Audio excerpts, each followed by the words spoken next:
आप सब लोगों को मेरा नमस्कार।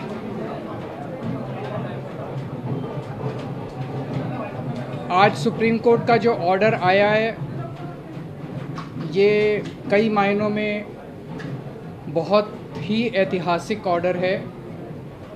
दिल्ली के लोगों की बहुत बड़ी जीत है। दिल्ली के लोगों के साथ जो अभी तक अन्याय होता आया उनके साथ माननीय सुप्रीम कोर्ट ने न्याय किया है। आज से 8 साल पहले 23 मई 2015 को हमारी 14 फरवरी 2015 को सरकार बनी थी। फरवरी, मार्च, अप्रैल, मई 3 महीने के अंदर, सरकार बनने के 3 महीने के अंदर ही जैसी हमारी सरकार बनी 67 सीट आई।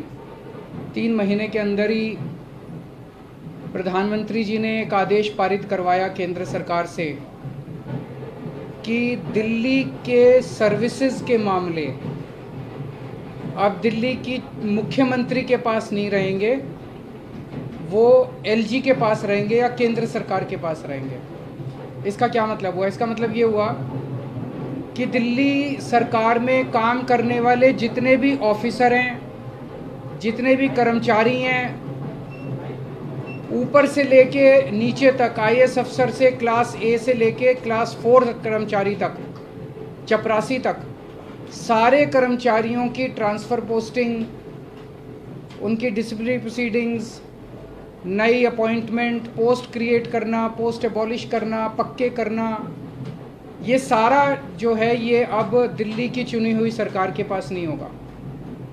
यानी कि अगर मैं मुख्यमंत्री हूँ, मेरे सामने कोई कर्मचारी रिश्वत ले रहा है, मैं उसे सस्पेंड भी नहीं कर सकता, मैं उसकी ट्रांसफ़र नहीं कर सकता। एजुकेशन सेक्रेटरी कौन होगा ये हम नहीं तय कर सकते, हेल्थ सेक्रेटरी कौन होगा ये हम नहीं तय कर सकते। ये आदेश प्रधानमंत्री जी ने 23 मई 2015 को पारित किया।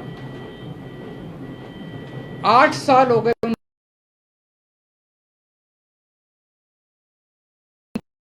इस दौरान इस आदेश को इस्तेमाल करके दिल्ली के कामों को जानबूझ के रोका गया।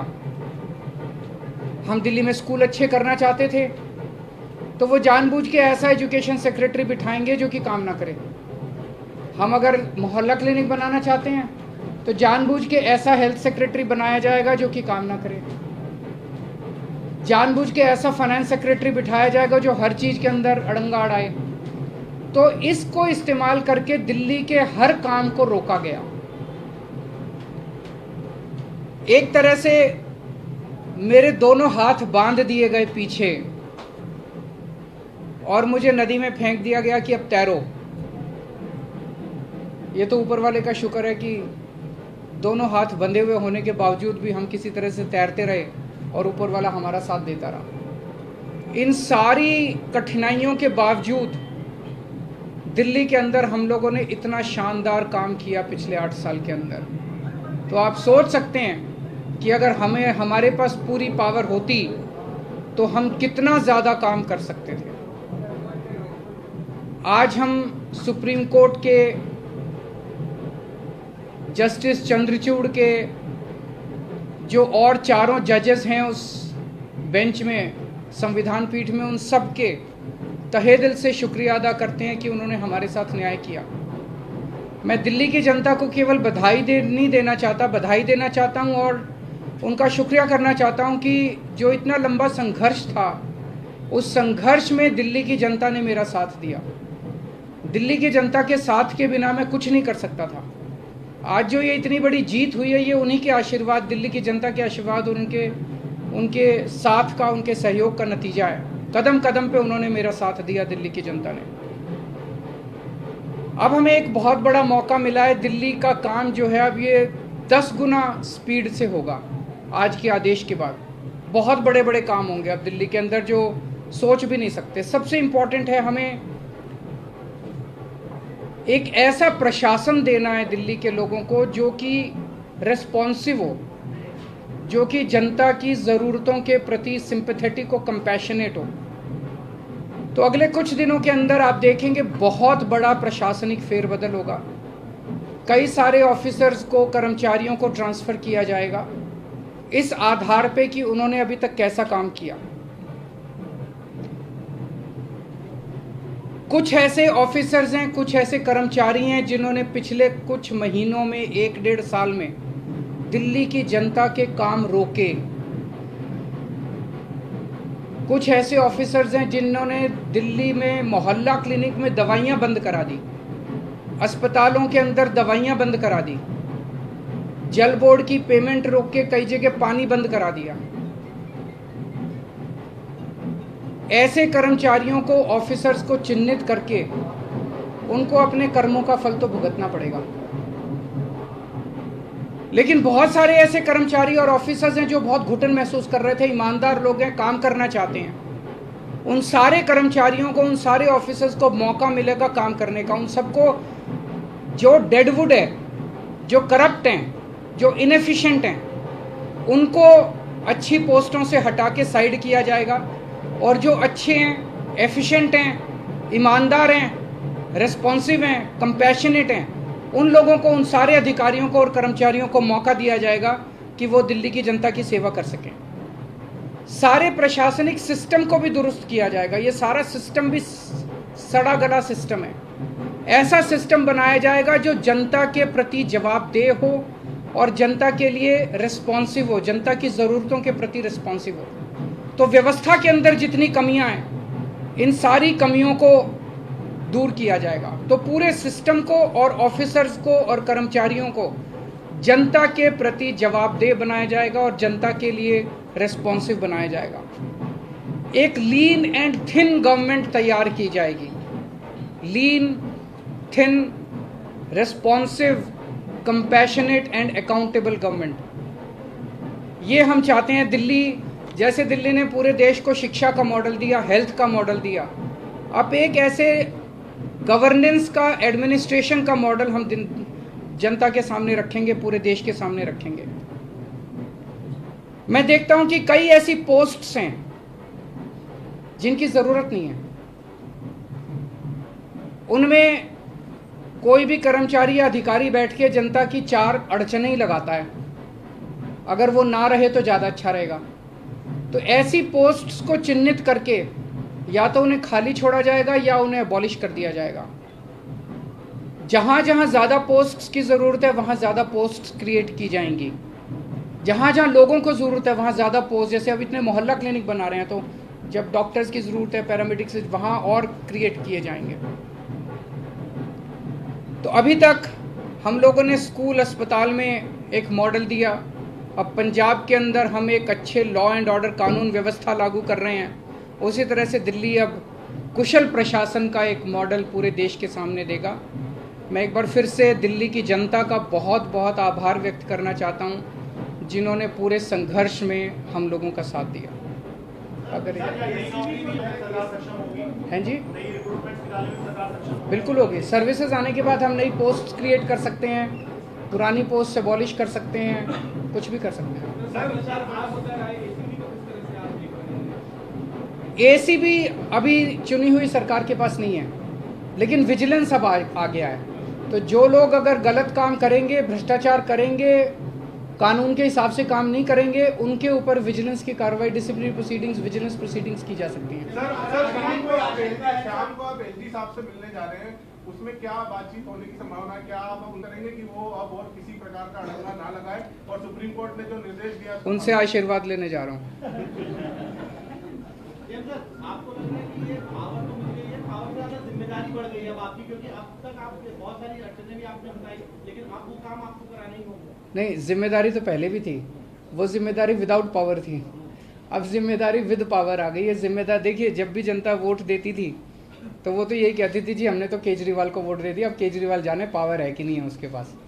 जनता को के बेचारों को क्या पता TDR क्या होता है, आर्टिकल 239AA4 क्या होता है, उनको क्या पता बेचारों को।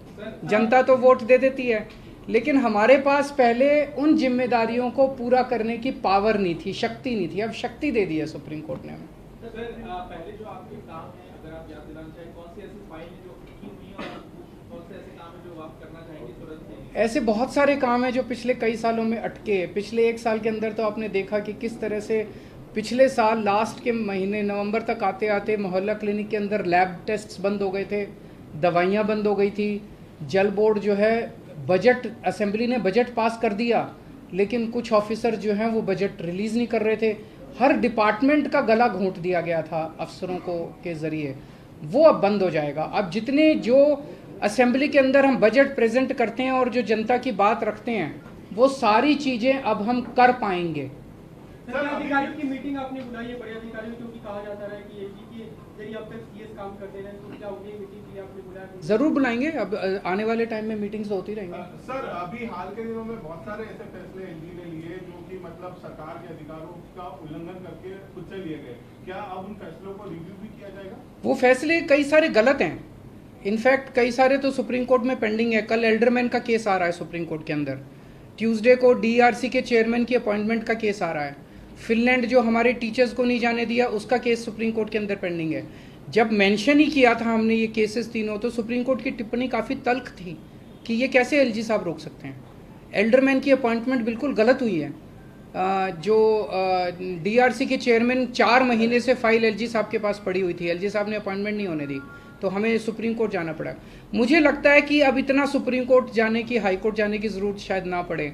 अब शायद हम अपने स्तर के ऊपर ही कई सारे निर्णय ले सकते हैं। तो बहुत सारी चीजें ऐसी कही गई जिसमें ये भी कहा गया कि केंद्र जो है वो राज्य सरकारों की जो ताकत है, पावर है, वो छीनने ना छीने, इस तरीके की आगे के लिए नजीर। मैं यही कहना चाहता हूं कि केंद्र सरकार एक तरह से, प्रधानमंत्री जी खासतौर एक तरह से पिता समान होते हैं। जैसे परिवार में पिता होता है, पिता समान होते हैं। पिता की जिम्मेदारी होती है कि सारे बच्चों को अच्छे से उनका पालन पोषण करें। अगर दिल्ली में आम आदमी पार्टी की सरकार है तो वो हमारे भी प्रधानमंत्री हैं, हम भी उन्हीं की तरफ देखते हैं। चाहे बीजेपी की किसी राज्य में सरकार है, किसी में कांग्रेस की सरकार है, किसी में आम आदमी पार्टी की सरकार है, वो सारे के सारे प्रधानमंत्री को एक तरह से पिता समान देखते हैं कि भाई ये अब कोई मुसीबत आएगी तो हमारी मदद करेंगे। लेकिन अगर जैसे ये 23 मई 2015 को आदेश पारित करके दिल्ली सरकार की पावर छीन ली गई, 8 साल तक हमें बिना पावर के काम करना पड़ा, काम रुक गया, किसका फायदा हुआ? आज सुप्रीम कोर्ट ने साबित कर दिया कि ये गलत था, ये ऑर्डर बिल्कुल गैर संवैधानिक ऑर्डर था। जितनी सख्त लैंग्वेज के अंदर सुप्रीम कोर्ट ने बोला है, उससे ये साफ जाहिर है कि ये ऑर्डर केंद्र सरकार का बिल्कुल गलत था।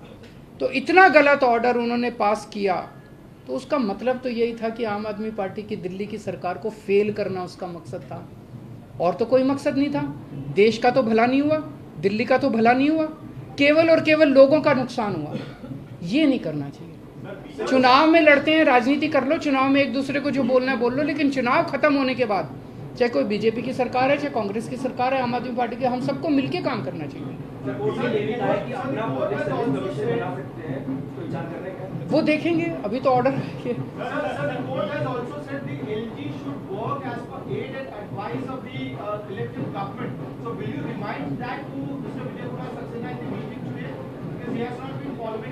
जब उनका आशीर्वाद लेने जा रहे हैं तो सारी चीजों पे आशीर्वाद है जी, मिलके काम करेंगे। बीजेपी के नेताओं को बयान ऐसा भी आ रहा है कि अभी संसद भी है, संसद में कानून भी बन सकता है, अलग-अलग सही गलत उसमें बदलाव कर देंगे, बड़ी बेंच के पास भी जाया जा सकता है। ये पहले भी कोर्ट में दलील दी थी कि उठाव करने की तरफ से कि 9 बेंच के बेंच जाया जा सकता है मामले को लेकर। क्या मेरे ख्याल से अब लार्जर बेंच नहीं, आज उन्होंने क्लियर कर दिया। 5 जज बेंच को अगर रेफर करना होता तो वो आज ही कर देते, तो लार्जर बेंच का ऑप्शन नहीं है। मेरी अब उनसे यही निवेदन है, यार अब हमें काम करने दो, इतना टाइम तो खराब कर दिया। अगर आपने दिल्ली पे राज करना है तो दिल्ली के लोगों का दिल जीतो ना, कि अगली बार आम आदमी पार्टी को वोट ही ना दें लोग। ऐसा काम करो, मतलब काम में टांग क्यों उड़ा रहे हो? जब तक हमारी सरकार है हमें काम करने दो, कल तुम जीत लेना, तुम काम कर लेना, टांग तो नहीं अड़ानी चाहिए।